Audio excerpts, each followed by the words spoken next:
Keto and Krime, Keto and Krime. We uncover the grime on Keto and Krime. Keto and Krime, Keto and Krime. Now is the time for Keto and Krime.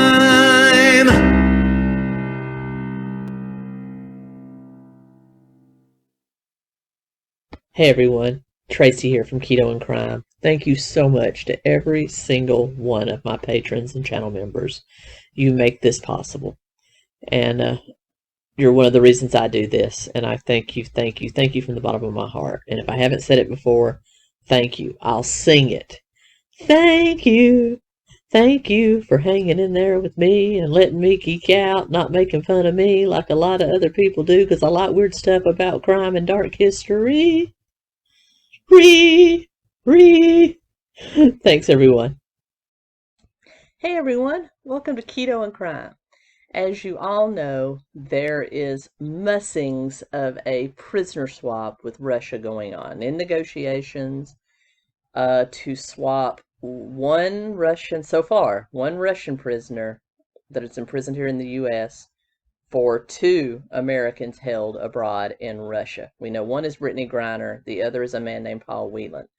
But who are these people, and who is getting the better deal here? That's kind of what we want to delve into today. Just who are those affected by this potential prisoner swap? And that's what we're going to talk about today. First, a huge shout out to all my subscribers, patrons, channel members. Thank you so much for everything and for the privilege of being able to do this. Now, I am still working on my deep dive on the Murdals, as well as another unsolved mystery from South Carolina, unconnected to the Murdals. And I will be returning to the Catholic Church saga as well. So be on the lookout for those. I also have a great interview scheduled with the star of a great independent horror flick, which I think will be of huge interest to this channel. So it's a great next couple of weeks coming up here on Keto and Krime, as well as part 2 of our obscure horror film video with Carrie Smith and Mike Harlow. But for now, let's delve into this prisoner swap, shall we? Now, of course, we all know Brittney Griner. I am going to do a quick rundown of her biography, kind of let you know her status and what's going on there. So she is #1 American that's going to be coming back if this prisoner swap happens. So let's delve in. Brittney Griner was born in Houston to Raymond and Sandra Griner. She is, her father was a Harris County sheriff and a Marine veteran who was a veteran of the Vietnam War. Not much is known about her mom. She has 3 older siblings. She attended Nimitz High School in Houston, where she lettered in women's basketball and varsity volleyball as well. She she's one of the few women playing that can actually dunk. And I'm not saying that as a precursor, it's just physical. She's very tall. She's almost 7 feet tall. So she is able to dunk. And it was due to her dunking on video during her junior year of high school that she was able to arrange a meeting with an idol of hers, Shaquille O'Neal. So immensely talented athlete. I don't think anyone is disputing that.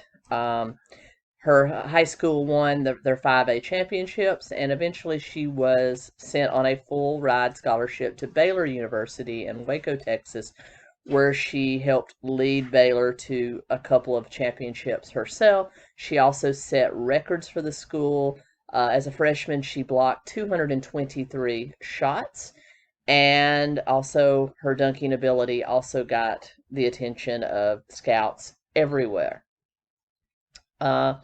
She was eventually drafted in 2013 by the Women's National Basketball Association, Phoenix Mercury, where she has played since. Now, it is rumored that Dallas Mavericks owner Mark Cuban said he would consider drafting Griner into the actual NBA, but no offer was ever extended. So she has played for the Phoenix Mercury since 2013, being one of the WNBA's All-Stars. Now, she also played in the off-season since 2013 for several international basketball associations, the first being the Chinese League, known as the Women's Chinese Basketball Association, WCBA, for the Jiang Golden Bulls, where she played one season, and then since then she has played for the Russian League for the UMMC Ekaterinburg team in Russia, and she plays there with Phoenix Mercury teammate Diana Taurasi, and they have won back-to-back European championships. So that is where she was headed back to play in the off season here for the WNBA, playing in the off season in Russia when she was arrested for possession of cannabis oil at a Moscow airport. And we all know that saga. She was held for several months. She was eventually tried. She pled guilty, first saying that it was just simply an accident, the next time saying it was for medical reasons. So, don't know, but she did plead guilty and now has been sentenced to 9 years in a Moscow prison, which we all know is a hard labor camp. So, that's Brittney Griner. That's where she stands. But who is the other American in prison in Russia that may be a potential beneficiary of this prisoner swap? Let's talk about him, shall we? Paul Nicholas Whelan was born March 5th, 1970 in Ottawa, Ontario, Canada. His parents were British and Irish. He holds citizenship in 4 countries: Canada, the United States, Great Britain, or the UK, and Ireland. The part of Ireland not absorbed by the UK, which I think is mostly all of Ireland right now.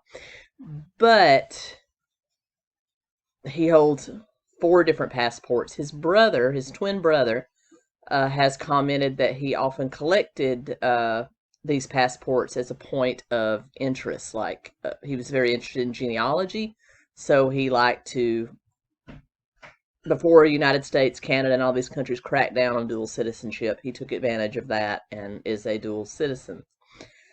From what we know, not much is known about his early life. We do know that he was a police officer in Chelsea County, Michigan, and a sheriff's deputy as well. But according to the Chelsea police, he said he worked in a lesser role and was only a part-time officer from 1990 to 1996. After a questionable career in law enforcement, he became an IT manager for Kelly Services, which is a huge staffing company, staffing and recruitment firm, and it also around that same time joined the Marine Corps Reserves. He advanced to the rank of Staff Sergeant as a Marine Corps reservist in Marine Air Control Group 38, working as an administrative clerk and administrative chief, would go right in with his IT experience, and he was a part of Operation Iraqi Freedom. He did serve in Iraq several years, but his military career was abruptly ended in 2008 after a court-martial related to larceny or theft, as it's more commonly known, and he was restricted to 60 days hard duty, had his rank reduced back down to a corporal, and eventually received a bad conduct discharge for larceny. So, dishonorable discharge for Mr. Whelan. And of course, what we're all here for, on December 28th, 2018, he was arrested in Moscow by the Russian Federal Security Service, FSB, which is the successor to the KGB, for espionage. Now, he was in Russia working as a IT consultant for a automotive distributor, and was also there to help another former Marine who was marrying a Russian girl, helping him with all the arrangements on the wedding. According to sources, they say they found a computer storage unit in his hotel room with all kinds of Russian internet secrets that he was sending to someone. Now, what we do know is that he is an accomplished liar. He falsely claimed everything from having a degree from the University of Michigan, which was later proven to be not true. He did attend, but never received a degree. His fellow family members in the UK have said that he often bragged about a contact he had with the FSB, and that how he was getting secrets from that. And we also know that he basically countered all those statements about having a contact at the SFB once he was arrested. In 2020, he was sentenced to 16 years in Russian prison for espionage. The CIA have completely devolved any knowledge of this. They said they would never recruit somebody with a questionable speculative record as his, and that if he was doing this, he was doing this of his own accord, probably for private industry, perhaps a defense contractor or something like that. But that's kind of the way it stands right now. He is convicted of espionage within the Russian Federation. So that's prisoner number 2 we're opting to bring home. Now, as we know, the Russian court system is rigged for conviction. They have a 90% conviction rate because the burden of proof is on the accused to prove their innocence with the preponderance of the evidence, rather than the defense having to prove them guilty beyond a reasonable doubt. So it's very easy to get a conviction in Russia. Also, I'm sure they don't treat prisoners really well, so probably a lot of plea deals take place just so they'll leave you the heck alone. He still claims his innocence. He says that his lawyer did prove his innocence of a preponderance of the evidence, and this is manufactured charges because they wanted to confiscate the $80,000 in cash he had on him. Like I said, I don't know. I haven't delved into all the facts of the case. It's kind of hard when it's, sealed in a dictatorship. But that is how it stands right now. Now, on to who we are going to possibly send Russia in exchange for these two. Victor Bout, or Bout. His birth and origins are unclear, but we do know he was born in what is currently the capital of Tajikistan, one of the former Soviet states under the old USSR. He served in the USSR Army until it was dissolved. He rose to the rank of lieutenant colonel, and we know that intelligence was his game. He served in South Africa. He served in Afghanistan. He was connected to Libya. He's done a lot of intelligence, that is, smuggling of information, and most recently of weapons. The amount of weapons this man has smuggled into territories not friendly to the United States is immense. He has funded liberation armies all over the world. He has furnished guns to drug cartels. Let's just say that the result of both the information and weapons that this man has sent across the world has cost thousands of American lives, either directly or by abstention. This man is a killer and definitely has no love for the United States. Some of the wonderful organizations he has supported included some of the rebel forces in Rwanda, Al-Qaeda, many of the tribal rebels in Africa, as well as many drug cartels. So just to back up what I said about him having no love to the United States, he's also delivered things such as surface-to-air missiles to various developing countries. Many of these have been connected to terrorist acts across the world, in addition to laundering money for cartels and just out-and-out espionage in the way of information. And he was finally arrested in Bangkok, Thailand, and extradited to the United States, where he was found guilty of espionage and weapons running, and was sentenced to 25 years in a U.S. prison, federal prison, for weapons running, which is the minimum sentence that he could be sentenced to. Of course, Russia has claimed he is a political prisoner because of his, ties to the former Soviet Army and other offenses against the United States. They are claiming he is indeed a political prisoner, and they want him back bad. I'm sure not only because of the knowledge in his head, but what he can do as far as getting them weapons and running weapons where they want them ran. And in May of this year, this is who Biden decided was prime to get both Whelan and Brittney Griner out of a Russian jail. Who is getting the better deal here, y'all? I have nothing against Brittney Griner. I have nothing against Paul Whelan. But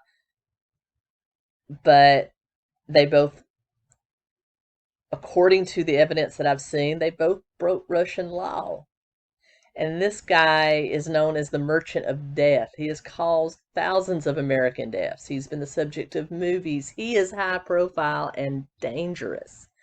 I don't want to see this guy back out working for Russia, tearing us down little by little. I don't want to see that. I don't know if it's just for show that the Biden administration is doing this, or if it's, he really does have a humanitarian interest in this, but I don't know. I don't think we're getting the better deal here. Nothing against Paul Whelan and Brittney Griner, but I don't think it's an adequate swap. If there's another prisoner over in Russia that could be thrown in to this mix that would be more valuable to us, maybe. From what I'm understanding, the two that we're getting don't measure up to what we're giving them. Maybe Paul Whelan knows something and our government wants that information. Maybe that's it. Maybe that would be more valuable, but I'm not privy to that information. Anyway, what do you think? I'm torn between wanting them home and giving this dangerous man back to the Russians. I mean, what do y'all think? I would like to have your take on this. Are we getting the better deal, or is Russia getting the better deal here? Anyway, that is the long and short of this prisoner swap that may potentially be going down in the next few months. And I'll keep you posted as this goes on, and I will be back soon with another video. And until next time, Keto and Krime. Ow.